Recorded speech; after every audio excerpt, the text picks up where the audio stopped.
We're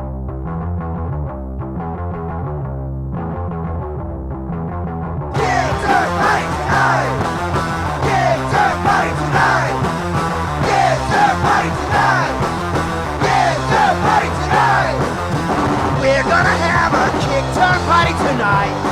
All right.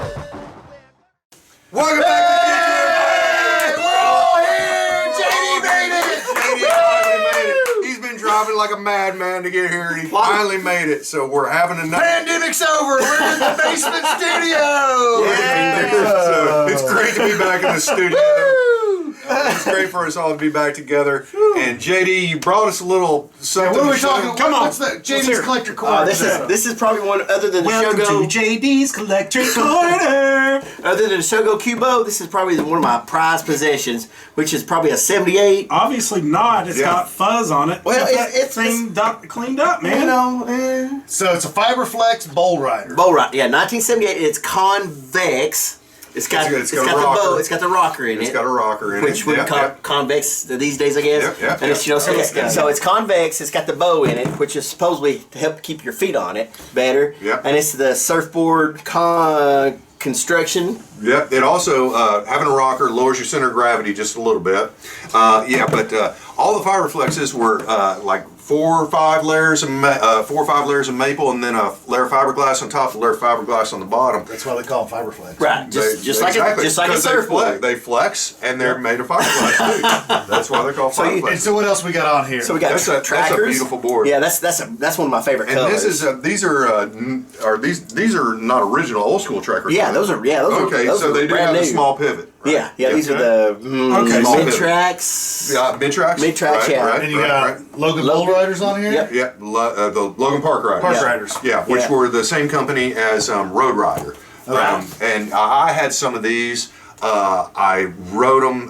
I wish I still had them. I wound up riding them in the streets during the 80s. Because they were great. So wheels were sliding. Oh, they were just so good. I wore them until they were just like little tiny cones. So you had two. And this thing has never been skated. Very little. I messed up one time. Yeah, this is almost new old stock. Yeah. And that's a really, really, really good shape. That's a beautiful. So we had a nice piece. So we had Park Rider, Road Rider 2s, 4s, 6s, and then the Park Rider Logan 5s. Yeah, so right. So the numbers represented the size of the wheel. So the 2s were a little bitty. And the 4s were medium size. Those were just a little bit bigger than the 4s, and then the 6s were huge. I've actually got a couple of 6s laying around. Those Park Riders are. The Hesters were they not Park Riders? The slalom wheels? Hesters. I've got the Hesters right here. Were they not Park Riders? No, the Hesters were Road Riders. Road Riders, which is. But the thing is about these, they're narrower. They're narrower for slalom. Right. Exactly right. But it's probably the same urethane. It's the same urethane. I think they use the same urethane pretty much for all their wheels. Back in the day, Road Rider Kryptonic were the wheels to have. Right. That was the first wheels I had, and they were great wheels. And so this is the Henry Hester model, FiberFlex. Yeah, that's a GNS FiberFlex. That's a FiberFlex as well. Exactly. It's a GNS. A Tracker GNS? Tracker, it's Tracker trucks. Exactly. So we've got This one's a little bit different construction. Nice little quiver here, you know. Well, this one was meant to be even a little bit more flexy for slalom. So this one's a little bit thinner than that one because this one's a little stiffer for What bull are these, riding. full tracks? Or? Those are probably mid-tracks. I'm not sure. Those are original too, huh? I think those might be mid-tracks. I think they are, yeah. So those are probably half. Yeah, these are half tracks. Yeah, these are mid-tracks. Mid-tracks, full tracks. It's got the Kenny nuts and bolts. I love the Kennies because what's the Kennies? He's once again, this is the reason we don't have him in front of the camera. This is why he's on the other side. Yeah. So look at that. This is even pre-Phillips. Now, check it. Yeah, no, there's one. These are panhead bolts, as Jimmy would say. But check this out. Now, here's something that's notice this is real grip tape. This is plastic. This is plastic grip tape. Oh. Yeah. But you're talking about like these boards. Like this board was probably $150, $125 back in the '78 for the complete set. Yeah, for the complete, and this one was probably $200 close to it. I mean, FiberFlexes were freaking expensive. What was the tax rate then?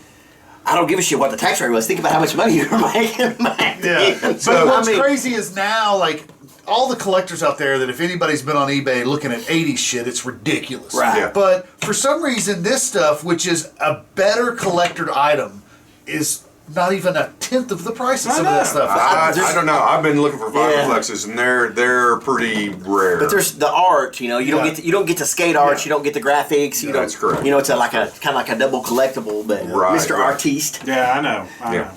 But I mean these boards they were like outrageous back in the day. They were more expensive than a regular wood board, but of course you were paying for the construction.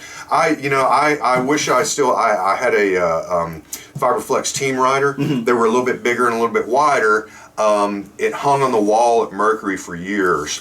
When Mercury closed down, Trey got all the boards back, and he got a bunch of them back to me, but I didn't get that one back, and I'm so bummed because I would have loved to have taken it and restored it. It was a nice board. I mean, there's guys out there that are evidently you can restore this. The finish on the bottom. I've seen a couple of guys. Yeah. Well, this one's perfect. Yeah. Man. Well, yeah. I mean, the reason they were more expensive is if you'll notice, like in the middle, they're wood, but the top and the bottom have fiberglass. So fiber. That's why And it makes it flex a little bit. flex. Exactly. So wait, what do they call again? Oh, FiberFlex. Yeah. But the shit also gets in your hands. Right. And your legs. But in France, it's FiberFlex. If you're in France. If you're in France. But we're in Tennessee, so it's more in Tennessee. It's more like FiberFlex. Exactly. You want them there FiberFlexes? Got more than FiberFlex. Or a Sowie or Losi? Hosi or Losi? It's a low soy. You missed that episode. Oh, really? A Hosi and a Losi? All right. As you can see, we're having a great time being back in the studio, back in the basement. So now, we were talking a little bit earlier about one of the skate parks we've got here in Tennessee that just recently opened up, Grindline Park. It's over in Cookeville, Tennessee, which is halfway between Nashville and Knoxville. Me and JD have both been there. Great. And I got a little video. Hour and a half drive? Yeah, it's about an hour and a half drive. You can easily make it in a day trip. And I got a little video here. Wait, let's start it over.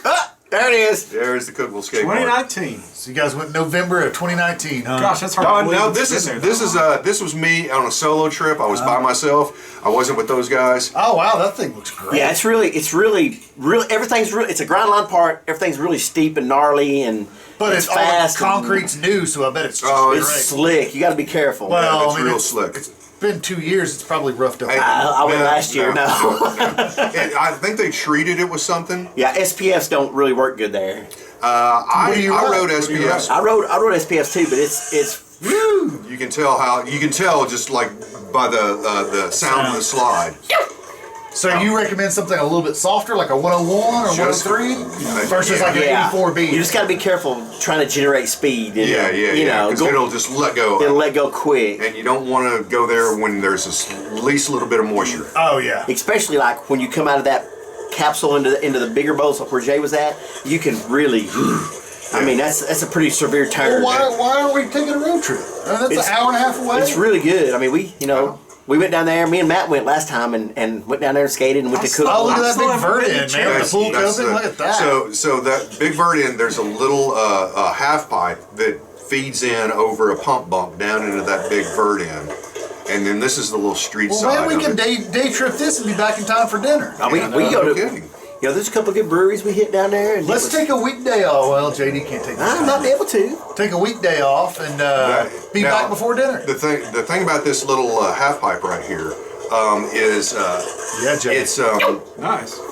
it's only about 4.5, 5 feet tall, but it almost goes to vert. Yeah, it's almost like riding the back of the Punisher. Yeah, Everything's yeah. like riding in the back of the Punisher. Yeah. It's Well, those that's grind lines, man. Grindline parks, they always try to put in a lot of elements in a small space. So you wind up with not just a curved wall on a bowl. You wind up with a curved wall that's got a death box and a bank and a kicker and a love seat and 4 other things. So It's not casual like a California skate park. No, it's not. So it can make it a little tough to Yeah. navigate some of those. Well, we need to check that out. poor Donnie drops in a capsule, goes right down, breaks his shoulder. Yeah, Donnie. I mean, Donnie. it's just. I mean, it doesn't. Like Jay said, it doesn't. You got to be careful because it doesn't flow like a skate California Skate Park or an Oasis or Right, whatever it is. right. Artesian or whatever they're called. There's crap in the way that you gotta be careful. Well, that's what I like about pain parks is they're like a medium between like the flow mellow park and the grind line park with the elements. And every pain park that I've ridden in the past couple of years, these newer ones, it's like I get there and I'm like, this is the best park I've ever ridden. Yeah. And you go to the next one, you're like, this is the best park I've ever ridden. Yeah. Pain parks are really, really, really good. Yeah.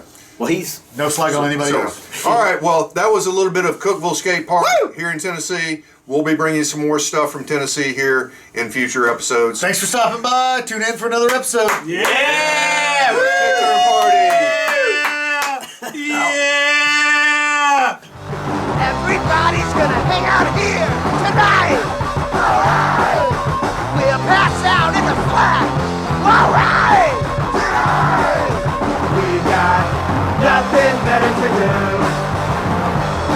than to take 6 runs, drink a dozen brews.